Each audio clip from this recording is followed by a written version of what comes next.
বলি, কিন্তু এবারও কাউকে দেখতে পেলাম না। প্রথমে ব্যাপারটাকে মনের ভুল মনে করলেও পরে ভাবলাম কেউ হয়তো আমার সাথে মজা করছে, তাই জানালাটা লাগিয়ে দিয়ে পাশের রুমে গিয়ে শাশুড়ি মাকে সবটা জানাই।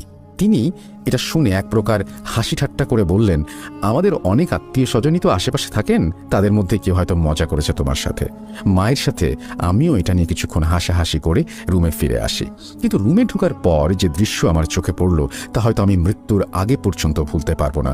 আমি দেখলাম আমার চোখের সামনে আস্তে আস্তে করে জানালার ছিটকিটা খুলে গিয়ে দুটো পাল্লা দুদিকে সরে গেল, আর সন্ধ্যার সেই অন্ধকারের মধ্যে দিয়ে ঘন কালো একটা অবয়ব জানালার গ্রিলের সামনে স্পষ্ট হতে লাগলো। আমি দেখলাম সেই অবয়বটা হাওয়ায় ভাসতে ভাসতে গ্রিল ভেদ করে ঘরের ভেতরে প্রবেশ করেই কুচকুচে কালো আর লোমশ দেহি একজন বামন আকৃতির মানুষের রূপ ধারণ করলো। সত্যি বলতে সে সময় আমার নিজের শরীরের ওপরে কোনো কন্ট্রোল ছিল না। আমি যেন কথা বলার শক্তি হারিয়ে ফেলেছিলাম। আর ঠিক তখনই দেখলাম জিনিসটা হাওয়ায় পা চালিয়ে হেঁটে হেঁটে আমার সামনে এসে আস্তে আস্তে ঘাড়টা ঘুরিয়ে আমার দিকে তাকালো। ব্যাপারটা শুনতে একটু হাস্যকর মনে হলেও এটাই সত্যি যে জিনিসটার হাবভাব কিছুটা সিনেমার নায়কদের মতো ছিল। যেভাবে সামনে এগিয়ে এসে ঘাড়টা ঘুরিয়ে জিনিসটা আমার দিকে তাকালো, তাতে করে ব্যাপারটা কোনো সিনেমার গানের দৃশ্যের মতো মনে হচ্ছিল। কিন্তু সাধারণ মানুষের কাছে এটা হাস্যকর বলে মনে হলেও যে ব্যক্তি ঘটনাটা ফেস করেছেন সেই আসল কষ্টটা বোঝে। জিনিসটা আমার দিকে তাকিয়ে সুন্দর করে একটা হাসি দিয়ে বলল, 100 বছরের প্রতীক্ষার পর আজ একটা সুন্দর বউ খুঁজে পেলাম। এটা বলার সাথে সাথে তার সেই সুন্দর হাসিটা যেন পৃথিবীর সবচেয়ে ভয়ঙ্কর আর বিভৎস হাসিতে পরিণত হলো। আমি বাজি ধরে বলতে পারি পৃথিবীতে যত সাহসী মানুষ থাকুক না কেন এই দৃশ্য কেউ সহ্য করতে পারবে না। এই দৃশ্য দেখার পর আমি চোখটা বন্ধ করে শেষ চেষ্টায় মা বলে চিৎকার দিয়ে মাটিতে পড়ে যাই।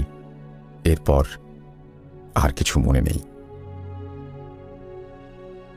আমার যখন জ্ঞান ফেরে তখন ছিল গভীর রাত। দেখলাম আমি বিছানায় শুয়ে আছি আর আমার হাতে স্যালাইনের সূঁচ ফোটানো। পাশেই আমার স্বামী ও শাশুড়ি মা চেয়ারে বসে আছেন। আমাকে নড়াচড়া করতে দেখে তারা দুজনেই কাছে এসে জ্ঞান হারানোর কারণটা জিজ্ঞেস করতে লাগলেন। আমি আস্তে আস্তে পুরো ব্যাপারটা তাদের খুলে বললেও তারা বিশ্বাস করতে নারাজ। কারণ আমি মা বলে চিৎকার দেবার পর আমার শাশুড়ি ঘরে এসে দেখেন আমি বিছানায় শুয়ে আছি। তিনি অনেকবার আমাকে ডাকাডাকি করার পরেও সাড়া না পেয়ে আমার স্বামীকে ফোন করে বাড়িতে চলে আসতে বলেন। বাড়ি ফেরার পথে আমার স্বামী ডাক্তারকে সাথে করে নিয়ে আসেন এবং ডাক্তার আমাকে দেখে কিছু ঔষধপত্রের সাথে একটা স্যালাইন দিয়ে যান। কিন্তু এটা কিভাবে সম্ভব? আমি কি এতটা ভুল দেখতে পারি? এরকম নয় যে আমি ঘুমের ঘোরে ছিলাম বলে স্বপ্ন দেখেছি। তাহলে কি হলো আমার সাথে এটা? এরকম আরও অনেক প্রশ্নের জগতে আমার মন ঘুরে বেড়ায়। তবে শরীরটা ক্লান্ত থাকার কারণে ওই দিন ঘুমিয়ে